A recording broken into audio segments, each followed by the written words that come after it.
Hi, everybody. I'm BJ. I'm the genealogy specialist at the Maine State Library. And in this program, I'm going to talk about reading old handwriting. Well, I say reading old handwriting, but it's really reading older documents and what you can tell from that, how to do it. What I really hope you get out of this is two things. One is a bit about the actual handwriting, and the other is that there's a whole lot more that goes into understanding an old document other than just the handwriting. But as we deal with documents that are originally handwritten, there are things you'll want to look at slightly differently than a modern typed document. So I'm going to go through this. Right now I've scheduled this for a two-parter, but I'm going to take it slowly. And if we go into a third part, that's life. I'd rather go slowly and have you guys understand this than rush through it, because it really is a big part of pre-20th century genealogy, is being able to read a document and understand what it's telling you. So I actually have a PowerPoint on this one because it's the easiest way to show you some things. So let me start. Oops, where did my...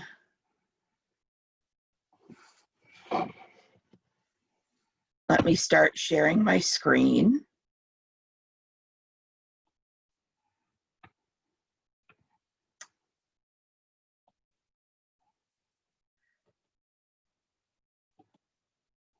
All right. So getting started, you want to think about some things that about the document.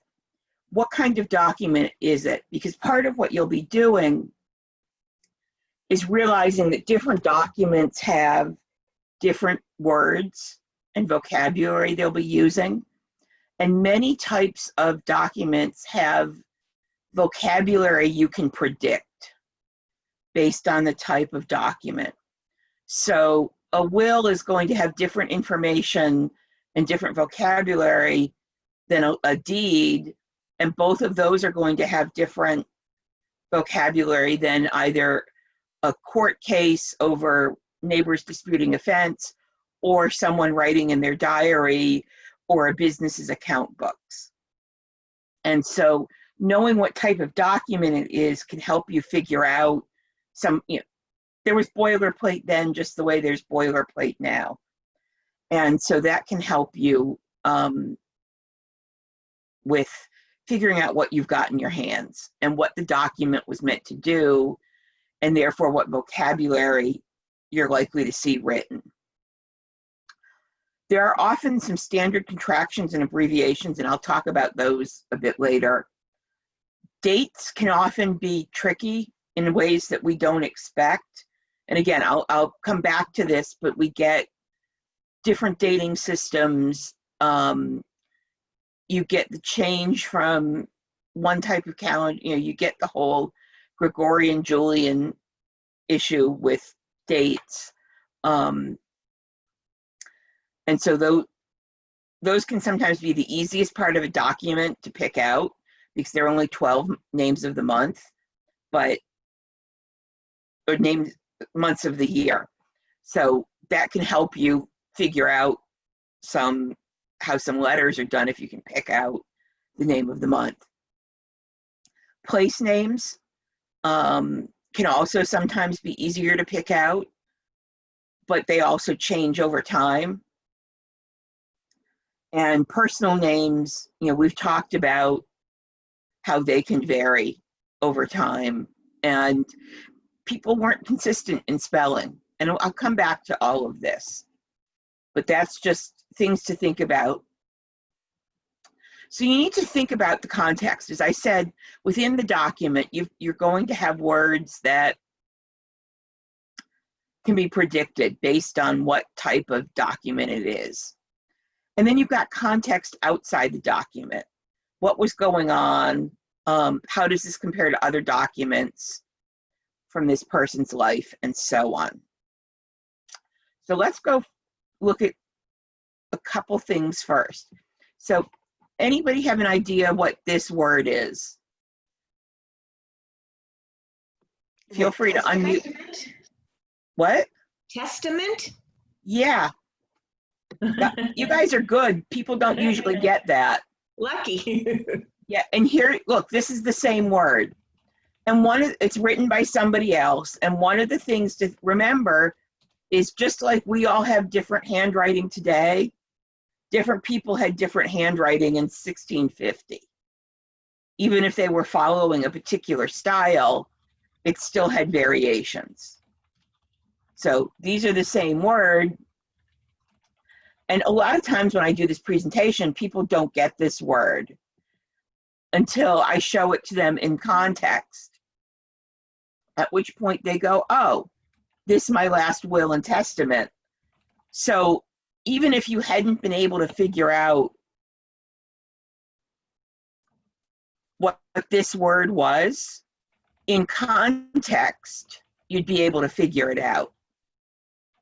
And if you're looking at a will, you're going to expect to see this wording or a variation on it, and you should be able to pick it out that way. Does that make sense to everybody, that for the most part, you're not looking at words in isolation? You're not looking at letters in isolation. And so let me show you a letters in isolation one. So here we have this family named Hanson, and they have a son, Atwood. Anyone want to guess what his occupation is? Taylor. Sailor.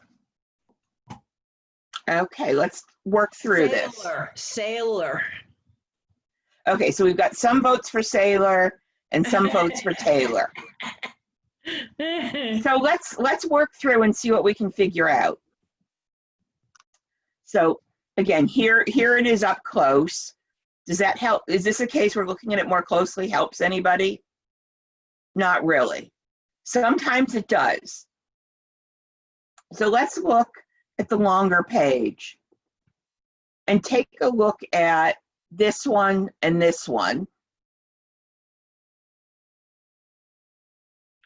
So we have these two that look very similar, except the first letter varies. So it's hard to tell on this, but if you look down here, here's somebody named Susan. And look how that S is made. And here's someone whose occupation is trader. And you know, this is a case where S doesn't work in English. You're not going to have SR. So, and if you look at the farmers, you have what looks like this letter, but with a cross across it. So it's pretty clear how whoever wrote this has a difference between their S and their T. So if you go back to this, you can see that the S goes below the line and the T doesn't. So I would go with this being Taylor, because this is definitely an S. But by looking at what else is on the page, you know this name is going to be Susan, because Susan isn't a name. So that's one of the things, when something's not clear, the first thing to do is look elsewhere in the document for words where you don't have that ambiguity about whether that's an S or a T. Does that make sense to everybody? When you've got a mostly legible document with this kind of issue, I was just working with somebody this week where we have a case of, is it a K or an H? Because those two letters, handwritten, can look an awful lot alike. So here's another interesting one. This is a Scottish census. You have Thomas Hislop, who's a minister in the Free Church. And then you have his wife, Charlotte, with this word crossed out. And this was interesting because I'm on a online message board for Scottish genealogy. And someone posted this and said, what do you think her occupation was? And so people were trying to say, well, it's not domestic. And it looks like it starts with a D, but we can't really read anything else. Yeah. And I piped up and I said, I think what it is that they continued his occupation on to the next line. Because this is Thomas Hislop is my couple greats uncle. And I had looked at the following 10 years later census, where he describes himself as the minister, Free Church, Doon, because here is my couple greats grandmother, his sister, living with him. And so I figured that what happened here was it's unlikely that the minister's wife had an occupation. And it's much more likely that he described himself as Free Church Minister Doon, and the census taker wrote it on the next line, the one word on the next line. And then when they went back and made these hash marks when they were doing the statistical analysis of this, they crossed this off because it wasn't an occupation. So that was one of those, sort of serendipitous moments that I happened to look 10 years later at his census record because I was interested in him, and I hadn't looked 10 years earlier because Janet wasn't with him. So, and just so you can see it, you can really see that's how he described himself. So does that make sense of what I think that's read? Okay. So here's one, and some of you have seen this example before because I had it in the Quaker presentation a couple weeks ago. But sometimes knowing something about how a document is laid out is helpful. So at the beginning of a Quaker marriage record, you have information about the family. You have the groom, where he's from, his parents' names, and then the same information for the bride. And then what's really interesting is at the bottom of the page, everybody who was there signs it in nice columns. And the rightmost column underneath the text, this is the right edge of the document. The rightmost column, these are the bride and groom's close family. And so I had that gives me the advantage that if I couldn't read a name, I was able to predict what it's going to be from where it is. And so I'm able to go through, and as you can see here, these 4 people are relatives of the groom, and the rest of them are relatives of the bride. And so in this case, it's the clerk had fairly clear handwriting, but I've had cases of this where the clerk did not have good handwriting, and I was able to pick out names based on what should be there. Does that make sense to everybody? That sometimes knowing how a document is set up can help you figure out what's in it. Now, one of the most important things in working with older documents is that spelling does not count. I'm going to repeat that. Spelling doesn't count. Seriously, it doesn't count, okay?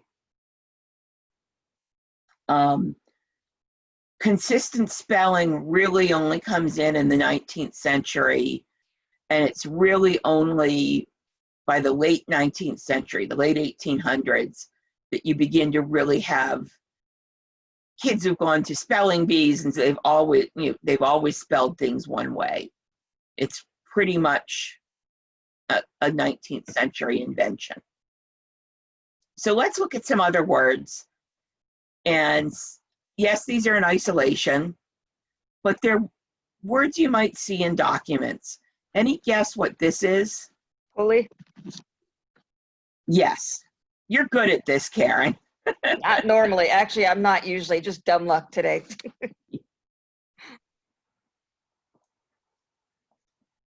How about this one? Aforesaid. Yeah.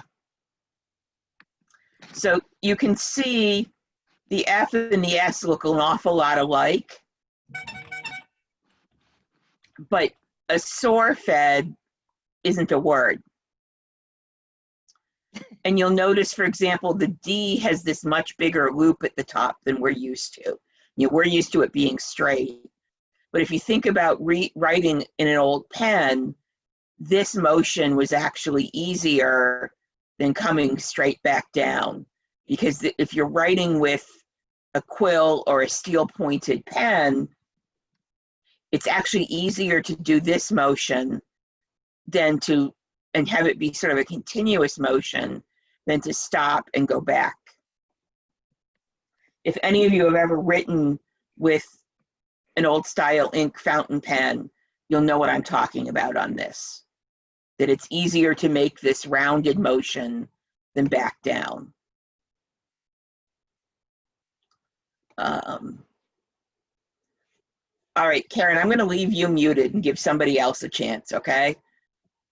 How about this one? Blacksmith. Yeah. But again, you have the longer S.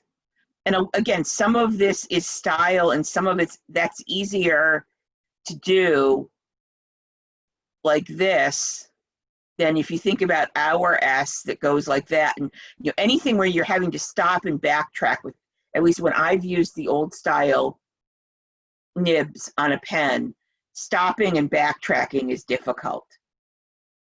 And so that's why you're going to get things like this B, where instead of going right back up, there's that little jog, because that's going to be easier.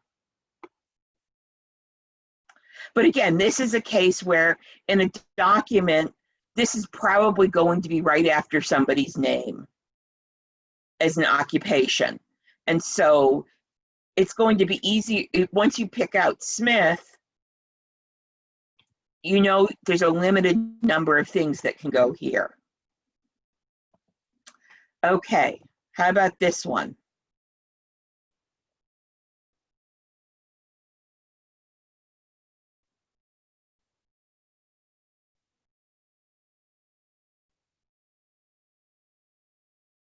No guesses? Any Montreal Canadiens fans in here? Inhabitant. Yeah. Yes.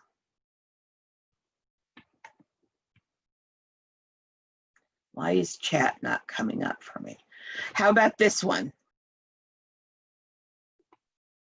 Oops, sorry. Almighties. Well, actually, it's almighty. When in doubt, assume the last letter is going to be an extra E. That's actually an E at the end. But yeah, that's what it is. Almighty. And you often see this in wills. People will say things along the lines of, I leave my soul to Almighty God and my possessions to these people. So that's the context where you'll see this. Does that make sense? BJ, would that be a Y in that instead of an I then? Yep. Thank you. So this is a Y.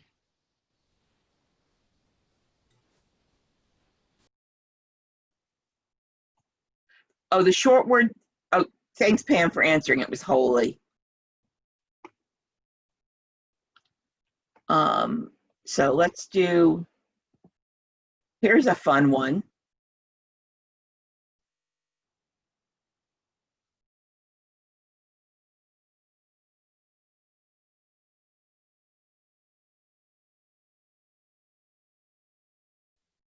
Okay, I'll give you a hint. It's something from a will.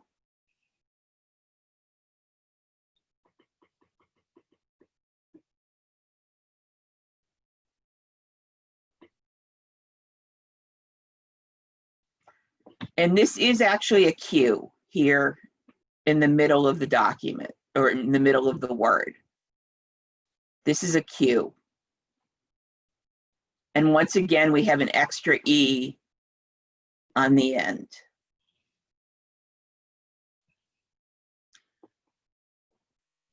Nope, not legacies. Bequeath? Bequeath. What's a B? That's a B. Once again, it's got that bigger loop because it's easier to write than we would expect. And here's another example of that. Where, but again, this isn't quite the same one, but in context, you would get this. Does that make sense, how context matters? And I'm sort of saying this so that, because this is really important, that you'll be able to pick out some words. And a lot of wills are going to have this formulation in them. It's boilerplate. And so when you see something like this, you can then start to make a little list for yourself of how the person writing this document made certain letters. And I'm going to talk about that more as we talk about how to actually work through a document. And here's another one that I didn't get at first. In fact, I didn't get it until the person who was writing about it told us.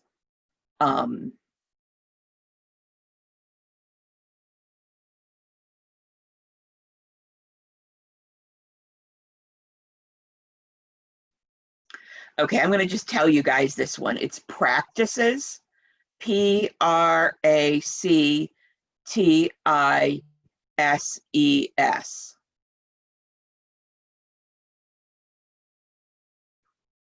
Yeah, I didn't get this one either. But again, when the place I was reading about this showed more of the document, part of the reason I'm doing this is I want you to understand that you're not looking at words in isolation. You're not just doing a list of words to spell. And so this is a case where the context wouldn't really have helped that much in terms of figuring out what the word was, but there were other words that you could figure out from the context that had some of these same letters, and you could go from there. BJ? Yeah. If you were transcribing this, would you transcribe it exactly as it's written? Misspellings and all? Yes. And actually, part of what I'm going to talk about next week is how to transcribe. Because that's part of it is, that's part of the whole working with the old document is doing a transcription. So I'm going to talk about that next week. Okay? And a little bit about the different styles and what you should and shouldn't do. So we are lucky. There are guides to how letters were made. There were a couple of different styles that were common. The two you see most frequently in, say, the 16th to 17th centuries are court hand and secretary hand. And they were made to be easy to write with an old pen. So one of the things I suggest, or that others suggest and I've found is right, is sometimes the easiest way to figure out what a letter is to try with your own pen, the finger tracing over it, or on a separate piece of paper trying to write it, and see if the motion, like in that bequeath, even though it had the bigger upper bubble, if you had tried to write that yourself, the B would have kind of, your hand would have recognized the B motion if you made it. Let's go back here. And if I had gone like this, I would have gone, oh, my hand knows that's a B, even though my eyes aren't seeing it. Does that make sense? Why sometimes trying to duplicate the letter will help you figure out what it is. So this is court hand, and this is secretary hand. The secretary hand here in isolation kind of looks like the modern alphabet, but when you see it actually in writing, it often doesn't look at all like modern writing. What's interesting is there are a couple fonts for your computer that are based on secretary hand. And I put these up because even though they're computer fonts, they give you an idea of the shape you should be expecting. And one of the other things to notice here is that I and J at this time period aren't that, basically they're interchangeable. And V, U and V are also close to interchangeable. But I figured it was actually easier to see this here than in this one.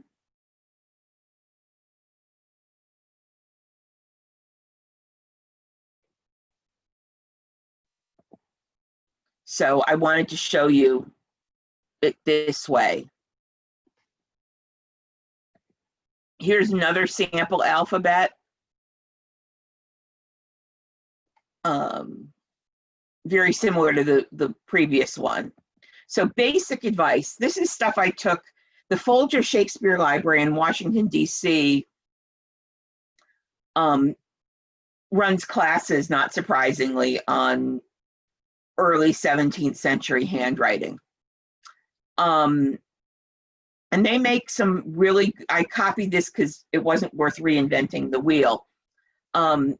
Paleography is not an exact science. There are going to be times where two people can reasonably disagree. Forget what modern letters look like. You'll want to look at what the letters look like in the document you're working with, not what you learned in grade 2. Forget how to spell. The Oxford English Dictionary is a really good resource for obsolete words, because you will find words that are no longer in use. Working through a document will take some real attention to detail, because that's where it really is where you'll find the differences and what you need to have to understand it. The other thing people tend to forget is that everybody has their own handwriting. No matter how much you're sticking to a supposed standard, you're going to get differences. You're going to get cases where somebody's writing something at the end of a 10-hour day where they've been writing all day, or they've got the flu coming on, or someone's trying to get them to do something else. And so you will have cases where things are, even within a document, if you get somebody who's writing a 5-page will out, by the end of the will, the handwriting may be a little more shaky than it is to start. So again, as I was saying, think about how the letters form and picture writing it with an old nib pen that's going to catch on the rougher paper than we use today. Does that make sense to everybody, how some of these letters change based on how the pen is going to be easier to manipulate? And this says reproduce in your mind. I find actually trying to write them out on a separate piece of paper. I often, if I don't have I have a quill pen that I got for taking a paleography class, but if I don't use that, I find using a not well sharpened pencil, or a pencil where you've broken the tip. If it's really sharp, just break off the tip and then try writing on paper, or writing with a pencil or ballpoint pen on a paper towel can sometimes help you see where the letter, where the motions might catch on with an old style pen. So you can see how the clerk might have adapted the letter to be easier to write.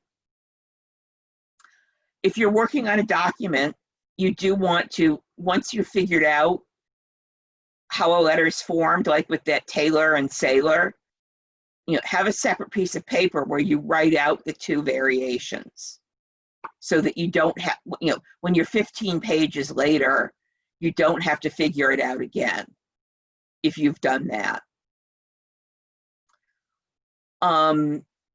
Capital letters versus lowercase, random. At the beginning of words can be completely random, but even in the middle of letters or words, you sometimes get a random capital letter because it was easier to make in that context.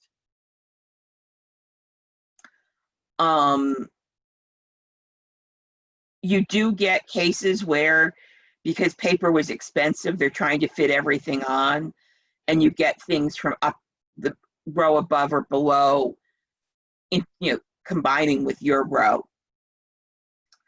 And the other thing is, when you're not sure of something, write what you know and then put dots.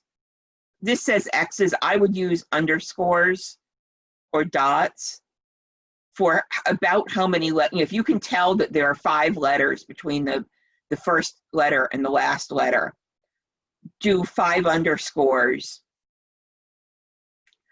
Leave it, keep going, and come back.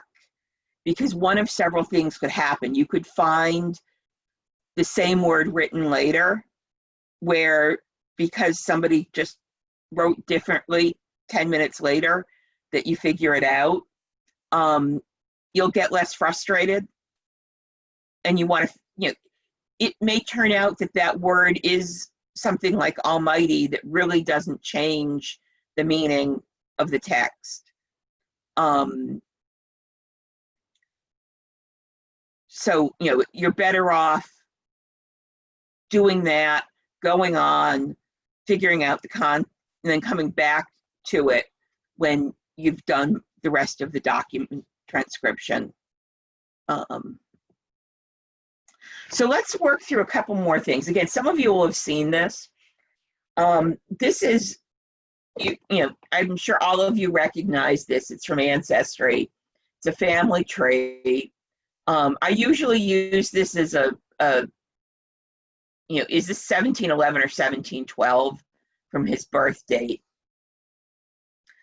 And we then have an indexed from what looks like a nice official source with the 1711 birth date. The printed version says 1712, and then in the 1711, in brackets with DC. And DC in this case does not mean death certificate. It's a copy of the town records made by Moses Doorman in the 1840s. He lived from 1765 to 1850. So he is not writing this list of children where he has Ithamar in 1712, contemporary to this because he wasn't born until 1765. But looking at this, even before I knew this was the Doorman copy, I can look at this and say, this is not writing from the early 1700s. This is probably mid 18th century writing.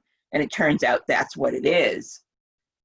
And when I dug deeper, here's the closer to, and I figured out from others in this that this was probably written based on other entries about 1731, maybe early 1732, but it's a lot closer to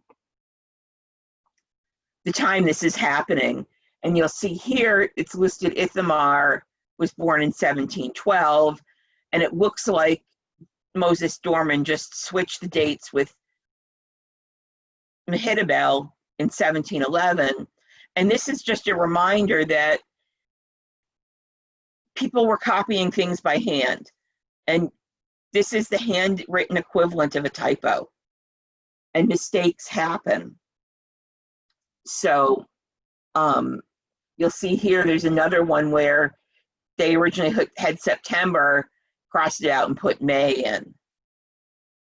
So you're going to get documents that have things like this that make transcribing them difficult. The other interesting thing here, and we'll come back to this later, notice the double date for January, because before 1752, in the English-speaking world, which included Massachusetts, the year started on March 25th, called Lady Day. And so this is 1705 by the old reckoning of the year starting in March, but 1706 for year starting in January. And so for January and February dates, you will get this double dating.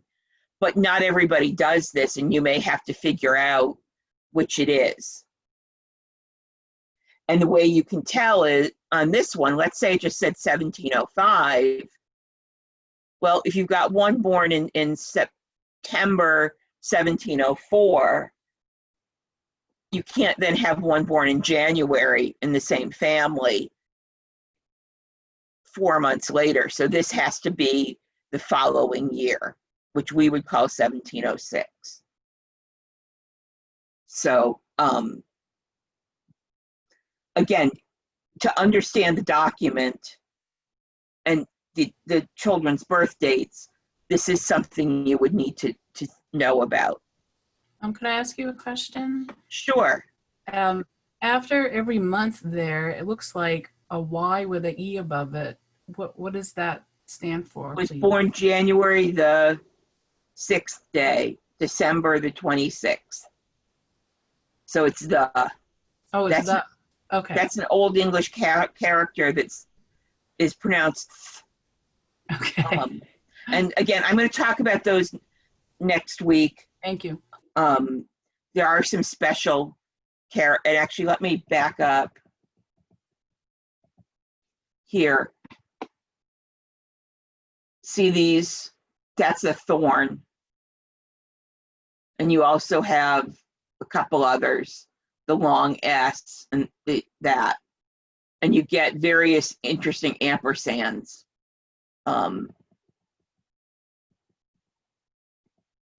So, but yeah, that's a very good question, because that's not, we would just say January 6th, but often in these older ones, you'll get January the 6th. So good question. So here's another interesting one. Same guy, when he marries, the Doorman copy says Thomas. And here's the one that's the the one, this is not the Doorman copy. This is the older one done in the 1730s. And again, I can see somebody, if they don't know this person happens to be named Ithamar, with the splotches and such, taking that as Thomas. But if you look at, there are other names that end in S, Wilkins and Lois, you'll see that the R here is consistent with Ebenezer and not with the S at the end of Wilkins or Lois. Does that make sense to everybody? You know that this one's Ebenezer, and that's that same letter at the end. What's interesting is you'll notice she doesn't have any last name here. Marriage entry with no last name for her. I'm right now hypothesizing that her last name was actually Wilkins as well, and they just didn't, and they were like second cousins or third cousins marrying.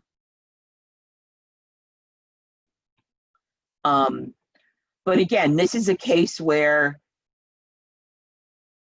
looking at the letter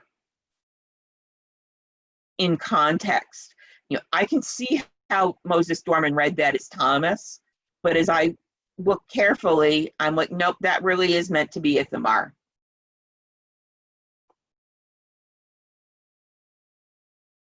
So let's see, what time is it?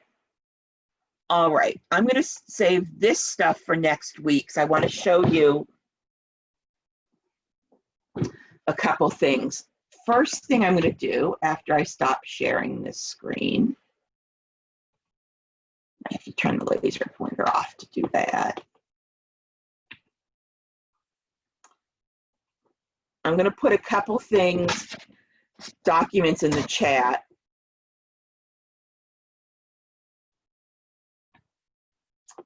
Let me find them.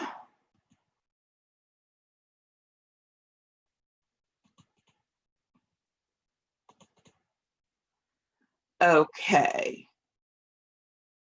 First thing I'm going to put in is from FamilySearch, and it's samples of secretary hand in a file.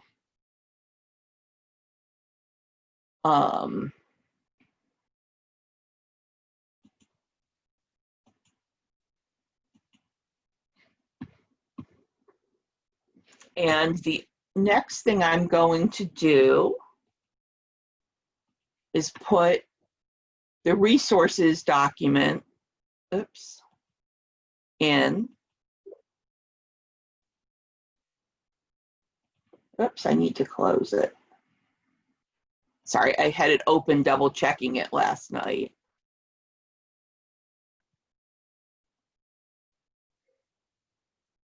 And then finally, I'm going to put one that I call samples. And these are 4 short documents with some questions. And so it's not homework, you don't have to do it, but it's good practice. If you want to, it's good practice. They're not as old as the secretary hand, but they're just good practice at reading old documents and then figuring out how to answer questions. So the next thing I want to do is, once my computer cooperates,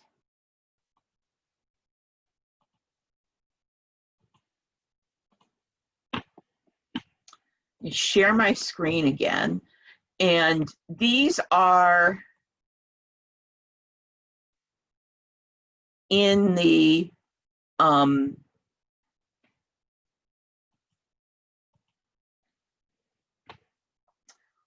all of these are in the handout, and you should have something that says manuscript and special collections up. Is that okay? So this is from the University of Nottingham in England. This is in your source sheet,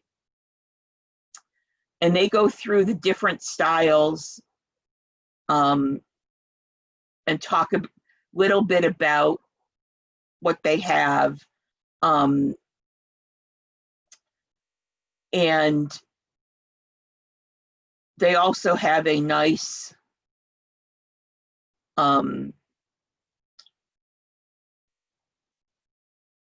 look about these, like here's S and F, and here's a bit about Thorn. And how it really was pronounced the, but it's how you get the ye old tea shop, to answer the question. But it would have been pronounced the. It's not a Y. It looks like a Y to us, but it's not. And they also have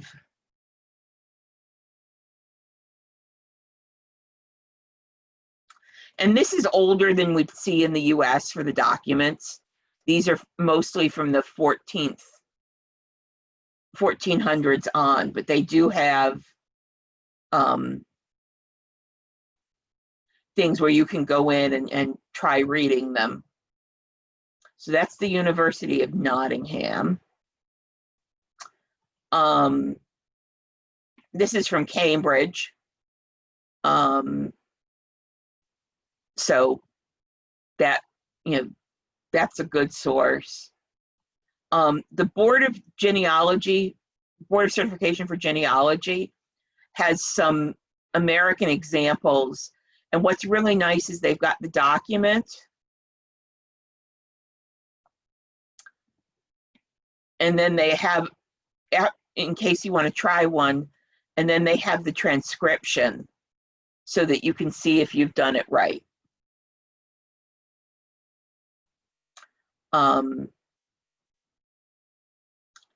This is Oxford's version of going through, and again, gives you examples of the letters. And what I like about theirs is they give you dates. So you can see some chronological context. And then my two favorite sources, Scottish Handwriting has a 1-hour tutorial. And they, again, have examples. They've got, this is the one, E and S, and the difference between them. And then they have a little quiz you can do, and you roll over, and that's a D, and that's an S, and that's a B. So that's ScottishHandwriting.com, has some really nice examples. And then the UK National Archives has a whole section on reading old documents. And this is one I would actually suggest if you're dealing with anything, if you're working on documents before 1800, bookmark this page, because it is really good, because it has some of what I'll talk about next week are the calendars and measurements and such that will help you. And they have documents you can try on, starting from the easiest. And they have a transcription exercise and so on. Basically, though, most of, I can stop sharing this. A lot of it is practice. It's being willing to take the time to really, some documents are going to take you an hour or two to get through, even, from colonial Massachusetts. For the most part, you're not going to see that much of secretary hand or court hand in the colonies. It's going to be closer to modern style, but it'll also somewhat be transitional. And so, especially once you get back into the 1600s. So reading these old documents takes patience. Sometimes you get lucky and something's already been transcribed for you. Like a lot of the wills from Essex County, Massachusetts from the 1600s have been transcribed into a book, and or you can find them somewhere online.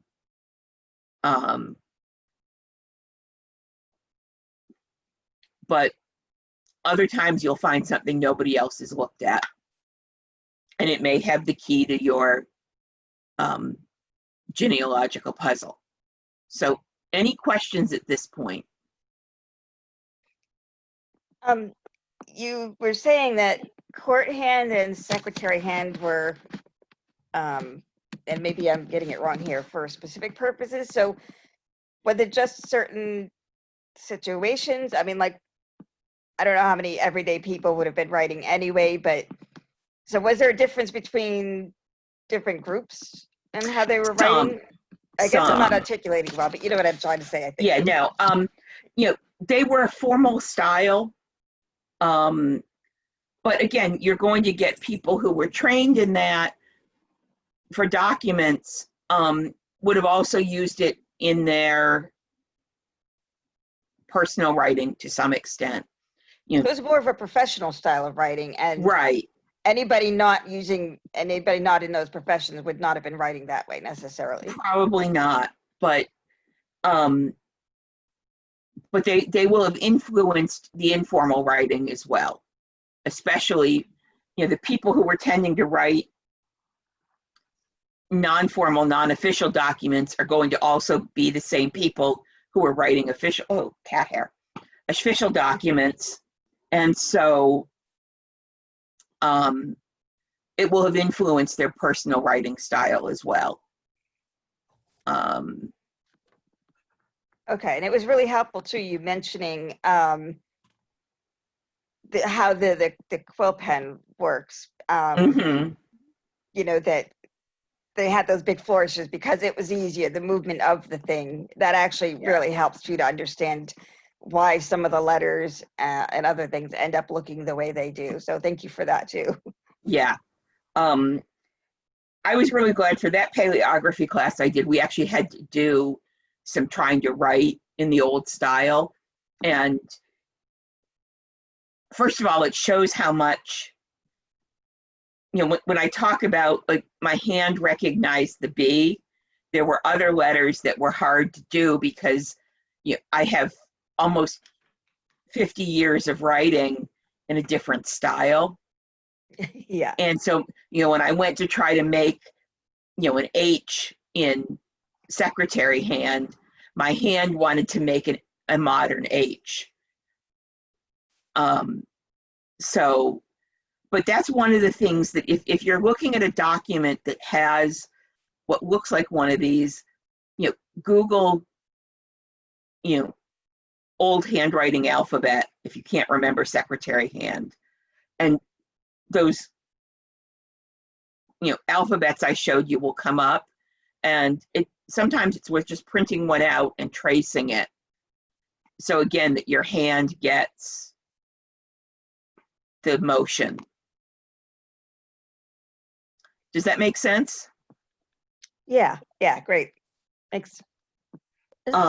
Sometimes I think when they talk about not teaching handwriting in school anymore, they do that. They're going to have a hard time with studying genealogy. Yeah. But yeah, it's, the other thing you remember is, we all have our own handwriting style. And so these clerks would have had their own little way of doing things. So it's worth, but it is worth struggling through on the documents. because often you do get information that you didn't have. So yeah, so next week I'm going to talk about transcribing and about things like weights and measures and dates. And I'm guessing we're going to end up doing a third week, that we won't get all of that in next week. But, you know, as I said, this is to me seems to be a very important topic in terms of being able to look at original records. Because, you know, once you get back before 1900, you're going to be dealing with handwritten documents at all levels, not just for something like the census. So I'm going to stop the recording at this point.